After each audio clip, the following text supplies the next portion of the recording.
Hello, everybody. Welcome to Franchise This. I'm your host, Sean McKay, and today we're with Jay Shah, founder and CEO of Marigold Academy. Hey, Jay, how are you? Hey, Sean, I'm doing well. Yourself? I'm doing great. It's good to see you, man. I feel like Yeah. it's been a little bit. Thank you for having me. I appreciate that. Of course, excited to catch up with you. Yeah. Yeah, I thought it would be good to start by talking about how we used to work together. Maybe an interesting perspective that you could provide to our audience Yeah. is what you're doing now that's different than what you used to do when we worked together and how things are going. So I want to get into all that. But Sure. before we get too far in the weeds, I wanted to also just set the stage and just ask, how did we get here? How did you get into franchising to begin with? Yeah, no, hey, thank you for the introduction. Yeah, I'm Jay Shah. I'm the founder and CEO of Marigold Academy.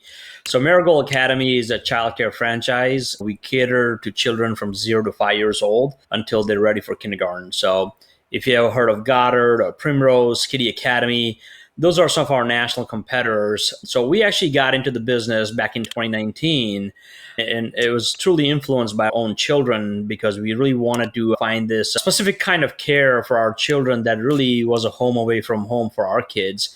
And we couldn't really find it within the industry. When we started touring all the national brands around our school, around our home for our own children, we quickly realized that industry has become so commercialized, and it really felt like our children were going to be just going to be another number. And obviously, no parent wants to feel that way. So that's really where the Marigold Academy was born. And we joined the industry in 2019. We were doing really well until the COVID hit. So we had to obviously rebuild Wow. once we were allowed to reopen. During the pandemic, we added our second school, and once again, it was thriving. So we knew we had a winning model and a differentiator from the rest of the industry. And that's when we decided we're going to continue growing. In 2023, we decided we're going to grow faster. And because it's a capital intensive business, we couldn't just do it all on our own. And that's when franchising was really born. And yeah, so we've been franchising for about 2 years now, and it's been a huge learning curve. There has been a lot of ups and downs, and we're still going strong, and we're looking for continue growing beyond this year and beyond. Right now, our presence in Northeast New Jersey and Pennsylvania. We are looking to go national. We are looking to branch out into some of the emerging markets such as Texas, Florida, Carolinas, Georgia.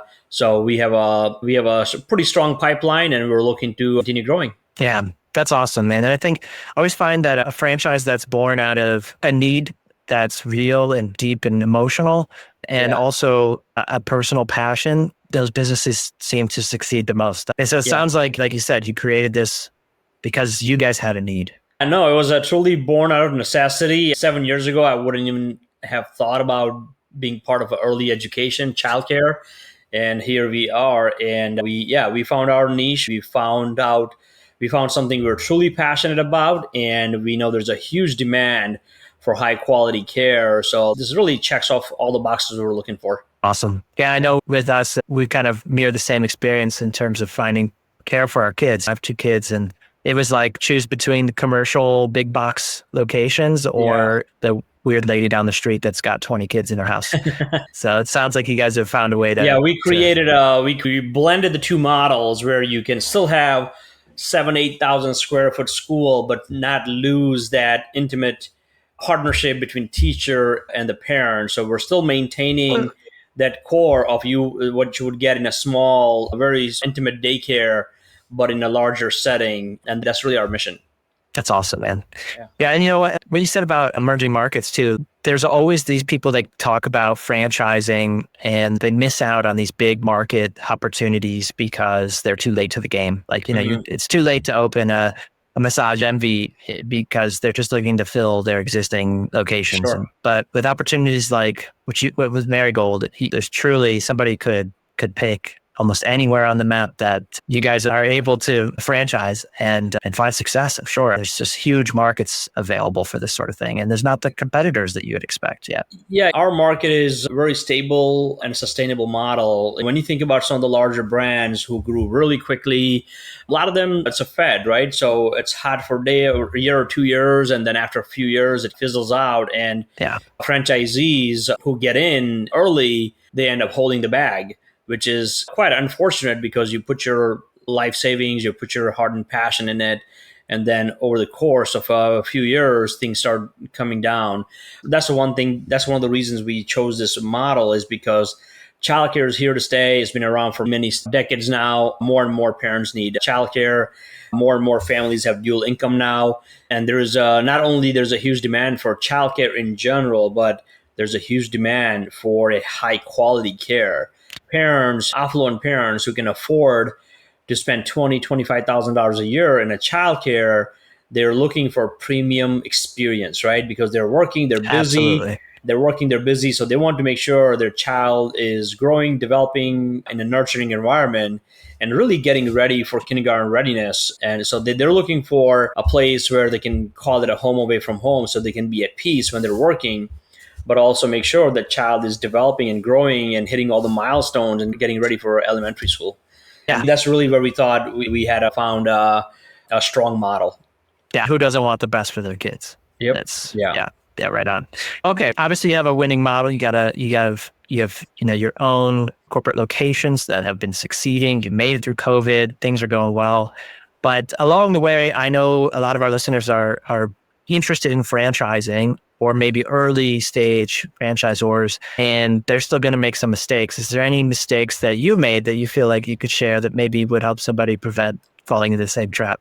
Yeah, look, franchising is obviously it's not an easy path. So I must put it out there. Anybody who wants to be franchise their business, whether they're one location or 5 or 10, and they're very successful, that's great.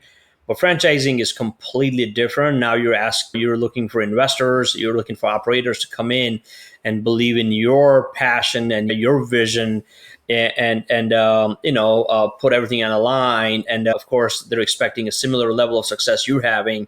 So it's definitely been more challenging than I had originally anticipated, and probably more than anybody could have warned me about. Having said that, it's a great path for growth. It's a great path to grow your brand and awareness of what you're doing. I wouldn't say I have made mistakes. Yeah, I can probably list 100, but I don't really necessarily think of it as a mistake. Those are more of a learning milestones. I think every entrepreneur, every business owner has to go through them. You can read a million books, you can listen to all the podcasts you want, but until you walk the path and until you experience those things, it's hard to be prepared. Yeah, of course you can be prepared until you get punched in the face. That's when you realize what it feels like. So I really don't think we have made mistakes. Yeah. I do believe that we're learning along the way, and you just have to be adaptive. You have to pivot, and you need to have that emotional intelligence so you can pivot quickly before it's too late. The best thing to do is network people within your industry, people even they're not within your industry, but have walked the same path you have already. So you are not trying to reinvent the wheel here. Of course, your path will be different than others, but at least you can pick up a lot of wisdom from the others who have done it before you. And that's what I try to do, right? I try to talk to industry experts. I might be at 7, 8, 9 units, but there are others who already had 100 unit open.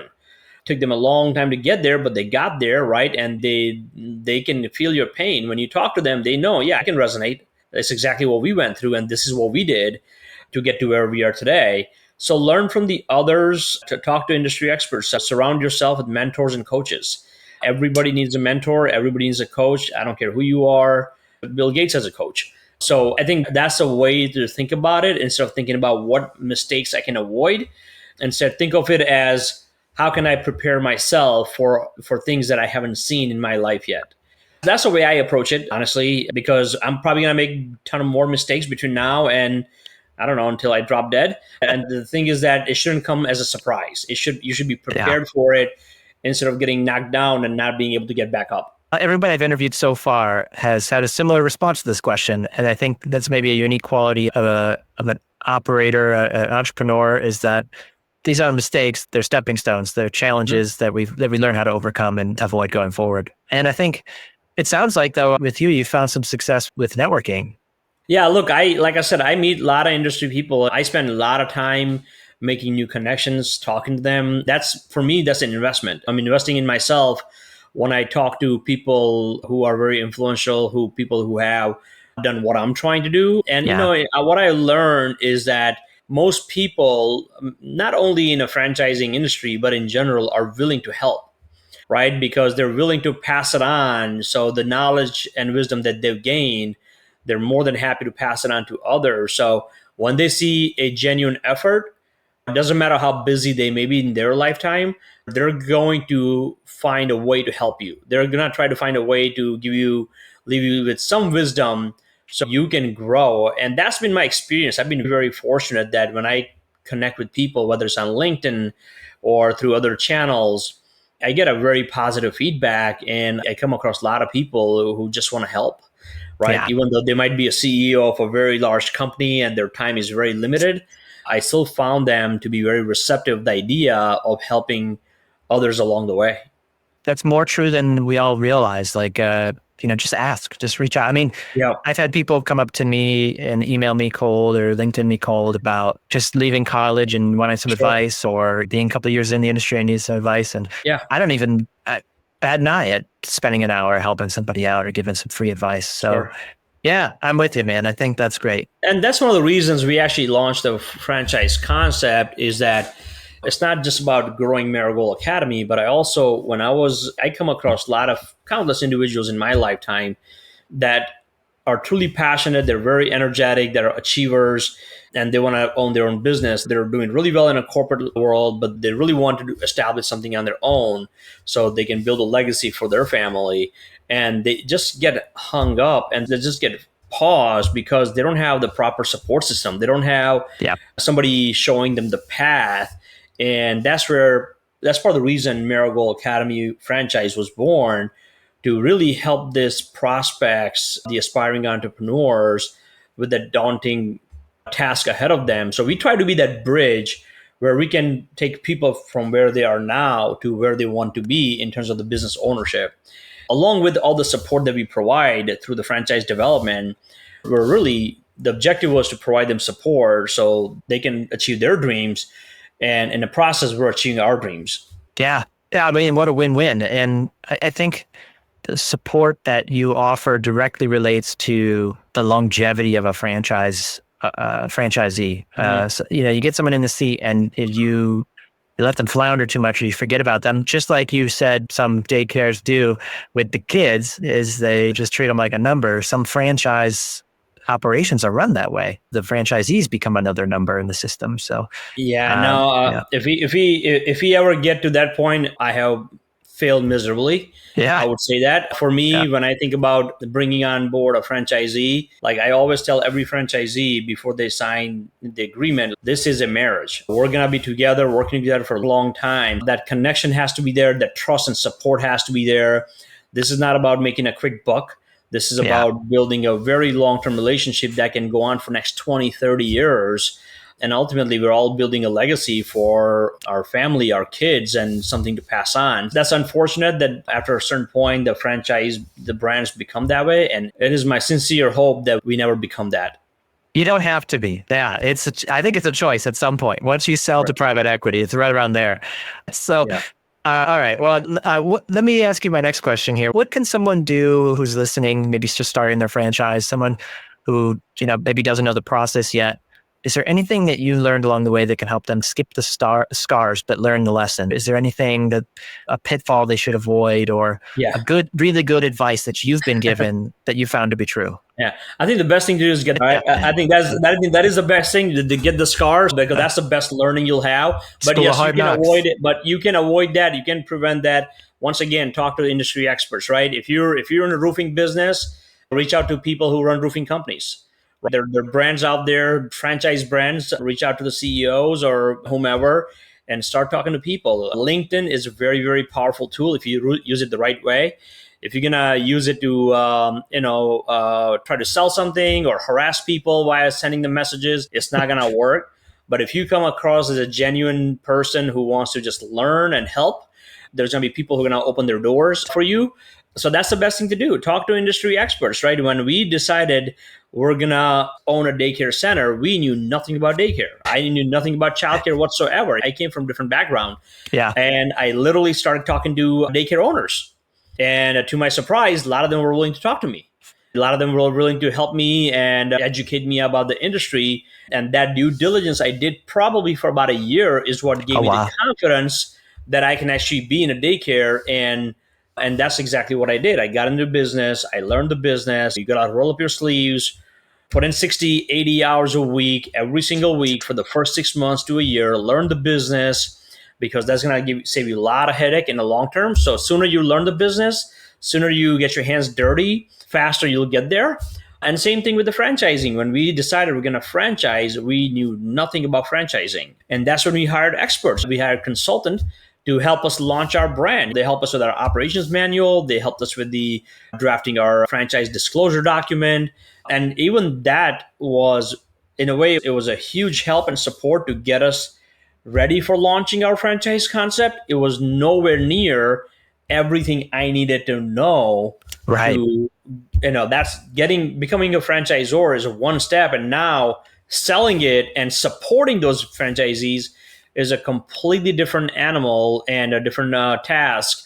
So, I even today, I just speak to a lot of people. I speak to other franchisors, be honest, sincere, and learn from them. And that's the way to do. I mean, you're trying to avoid scars. We all are, and that's the way to do it. You're still gonna have some scratches along the way, but that's Yeah. fine. Yeah.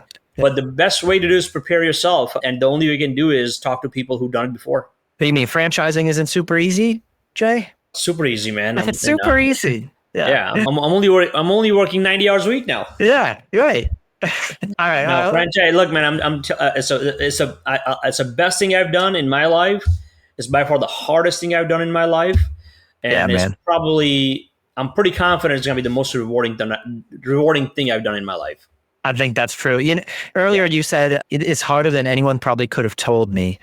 And I relate to that. I don't know if you meant this, but what I took from that was I wouldn't have believed you if you told me it was going to take this much work or effort. And I probably would have thought I could do it better, faster, easier.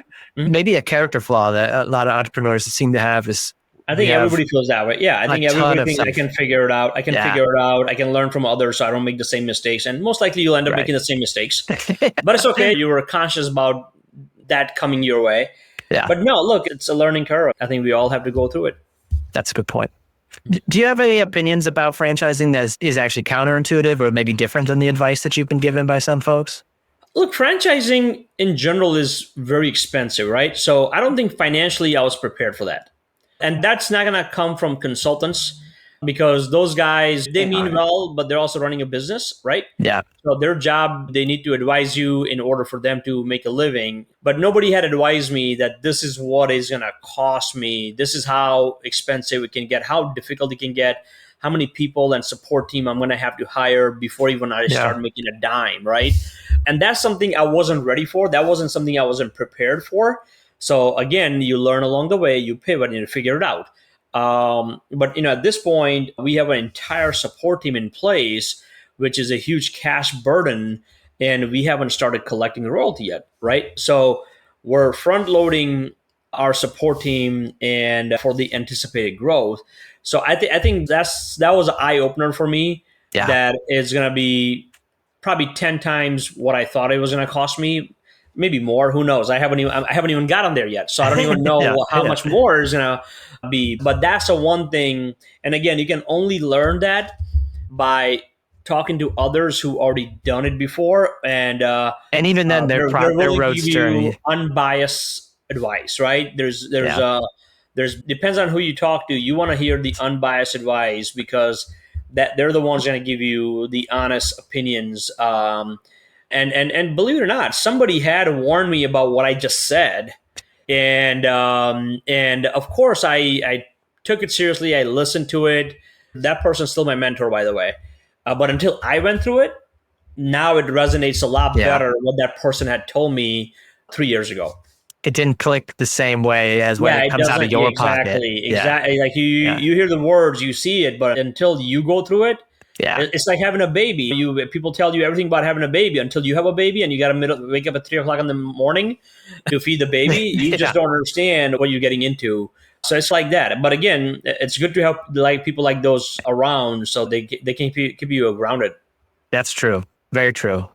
Yeah, I think again, it sounds like we can't underplay the importance of having a good network, mentors, Yeah, good people surrounding you, and like you said, maybe a good healthy amount of skepticism too for what sure. everybody is also saying. 'Cause Mhm. the Yep, consultants and other folks might be, the lawyers. absolutely. Everybody's got their own angle or Yeah. opinion. So Mhm. yeah. Hey, so this in some ways, my with my background being in marketing, I always like to ask franchisors too, like what they're finding, trends in the market, what are some best and worst Sure. sources of leads right now. So, anything you want to share with anybody listening about where you're finding some success?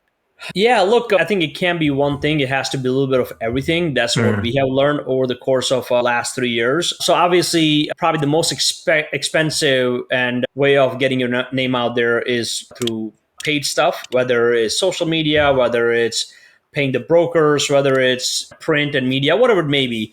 So that's definitely should be part of your strategy, whether it's paying the Meta ads, running the Meta and Instagram ads, or whether it's doing the pay per click with the Google, or being part of some of those franchise portals where they can put your name out there. right. So that's definitely part of it. And that should definitely be part of your strategy, because I don't think there's the one specific thing that's going to make you successful. At least that's what we'll learn. But then you also have to leverage the industry experts. There are broker networks out there. Yeah, are you finding There's success a with those? So far, so good. Yeah, so far, so good. It's still fairly new for us, so Mhm. we're learning, and but so far, so good. And you can ask me again in 6 months, and I'll tell you I if it will. changes. But no, that's part of our strategy. It wasn't before, Yeah, and really, at the end of the day, the grassroots, right? People are not buying franchise. People buying the founder's vision, right? So when you talk to people, when you're out there, whether it's in the social events or professional events, you just have to present your brand and yourself from heart, right? You have to be very genuine. You have to come up to really help people understand what you're trying to do and why they should believe in your vision, why they should believe in your project. And I think that moves the needle more than anything else. So I think it's a combination of all of it. As a founder, you're gonna have to put yourself out there. yeah. And it is my opinion that people, if you try to be a salesperson, if you try to bullshit people, they'll see right through it. So that's why I said it has to be genuine. It has to come from heart. And I think that really drives a lot of the success. So there's really no one magic bullet, because I don't think it exists. Everybody tries to find it, but I don't think it actually exists. Everybody realizes after trying everything. I think it just has to be a little bit of everything, and all of these different things, they work together, and that's when you start seeing results over time. It takes time, Yeah. and it is my hope that once the ball starts rolling, it's going to snowball, and that's when you see the lion's share of success for all the efforts you put in. So I'm not going to pinpoint one specific thing. I think you have to be focused on digital, social, SEO. Obviously, you need a very strong technology such as CRM and other communication tools, but then also leverage your own network. Get out there. You know what your prospect or franchisee looks like, right? And you know where they are. So find out how you can Right. become part of that, whether it's some kind of conference, whether it's some social events, or maybe it's a Christmas party, whatever it may be. Find where your potential franchisees are and really put yourself out there. I'm truly a believer, because I've seen it with my own eyes in my own brand. I think people are more interested in what we're doing than what we're selling. As a marketer, as somebody who's generally relied a lot heavily on paid media, I found that in franchising, having the grassroots thing figured out first, having strong connections with, like you said, your ideal customer, the kind of demographic, and even just customers in general, Mm-hmm. man, it goes such a long way. To have that teed up and ready to go before you start really advertising, I think is Yeah, super helpful. I do believe that goes across all. I think that doesn't, it's not limited to my industry. I think it's probably for every sector, every industry. We want to approach the same exact strategy on local level for our individual schools. We see more parents come through the door from word of mouth, Yeah. and because they heard of us from other parents, how amazing we're doing and how their children are thriving, than actual paid efforts. Yeah. right? So again, we haven't turned off our paid efforts, but we don't necessarily rely on it. They're more there for awareness purposes. We want to show up when somebody's looking for childcare. We're not necessarily expecting that person to click and come in for a tour and enroll their child. But I think the grassroots, the word of mouth goes a lot faster than the paid stuff. Plus, grassroots is your effort. It's you It's putting huge. yourself out there, not necessarily spending the hard dollar. We're aligned in that for sure. I had my friend Dan on another episode, Dan Claps, and he mentioned that sometimes for him, these leads from 8, 9, 10 months ago kick back in suddenly. So you never know how long ago something could fire back up when they see you on the news or they see your logo somewhere or Right. something. So, yeah. Yep. No, that's true. Well, Jay, thanks for coming on the show and talking to everybody about your experience. It was great to see you again. I can't wait to catch up some more and follow up with you after the show. But this is Franchise This, and you can listen to this anywhere where you get podcasts. We're going to be doing a weekly episode going forward. So tune in for more. And Jay, thanks again for coming on. Yeah. Thank you, man. Thank you for having me. I appreciate it.